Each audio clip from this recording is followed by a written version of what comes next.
shot by Karatis. Get that arm. Keep in mind, that steel fist is 600 pounds. And another body shot.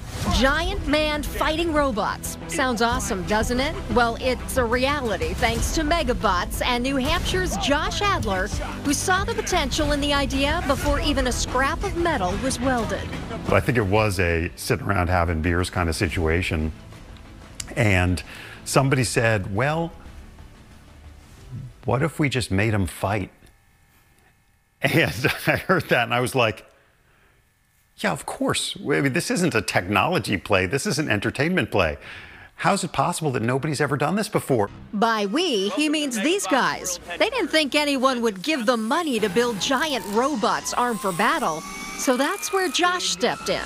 I was the original investor, so I'm the founding investor, meaning before there was even a company, I was sitting around with these guys and I was like, well, this isn't going to be my full-time job, but I will write the first few checks. After a few bumps in the road, some more investors, and an international challenge, these guys were born. Meet Mark II, otherwise known as Iron Glory. Hell yeah. And Mark III, or Eagle Prime. This is a real, very original engineering project. It took a lot of expertise, a lot of work. And they were really kind of guessing at what kinds of things will people want to see on the world's first advanced giant robot? What kinds of things should it do? You don't know. After years of development, they shipped the tons of steel to Japan for the first battle. Two worthy opponents in the first ever giant robot duel. USA versus Japan. Team Megabots. Perhaps the most extreme part of this sport, the giant robots have real live pilots inside. You've got a 10-ton beast that is one of a kind, running on a Corvette engine with gasoline in it. You are 18 feet in the air. It is, and you're in like a high-stress combat situation. We ended up with 3 rounds of battle and then doing lots of repairs and things in between. The Mega Robot Clash ended with a gold medal for Eagle Prime.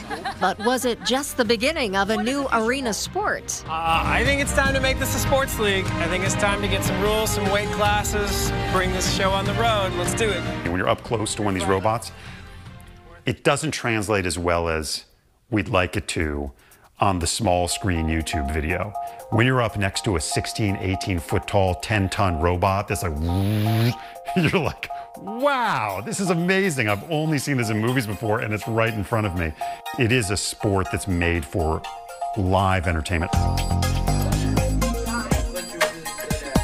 There are some kids in Hanover, New Hampshire that would probably buy tickets to see that. These kids are building their own Megabots thanks to an after-school program for elementary and middle school kids. Okay, so maybe they're not mega in size, but what these kids are able to do by the end of a course is mega impressive. Generally speaking, the first day that they come in, our goal is one, to build a robot, to write our first program and get that robot tested. And generally speaking, that happens all the time. Randy Whitwick, the founder of STEM Robotics, began coaching when his daughter was young.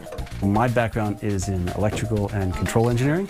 So I did robotics engineering for a couple decades in the auto industry. So my wife was pretty insistent that, you know, with that background, I have to help my daughter out and push her in those areas a little bit. It wasn't long before more and more parents were approaching Randy, wanting to get their kids involved.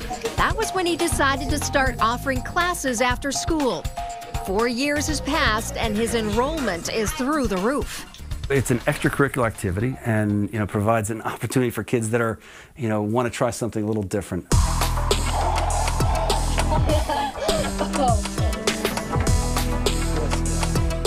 We have to build a robot to knock the other robot off this platform.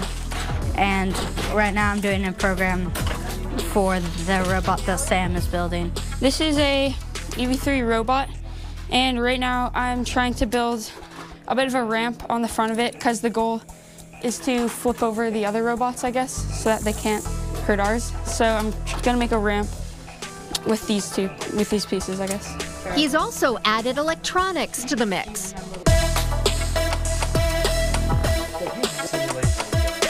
We're connecting these two stepper motors to an Arduino board and we're going to program on the computer to try to move a pen on this plotter to try to create different drawings. It's just a nice hobby. I mean, it's not a huge deal. I mean, you can kind of show up and do what you want, and it's kind of independent.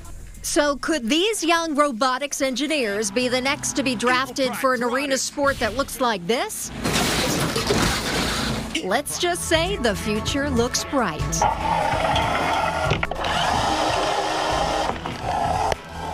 An appreciation for how cool engineering and math is, that they can look at things in the outside world and say, oh, I know why that works that way. And that problem solving and observational sense of how things work, if they could walk away with a better appreciation for that, I'd be very pleased.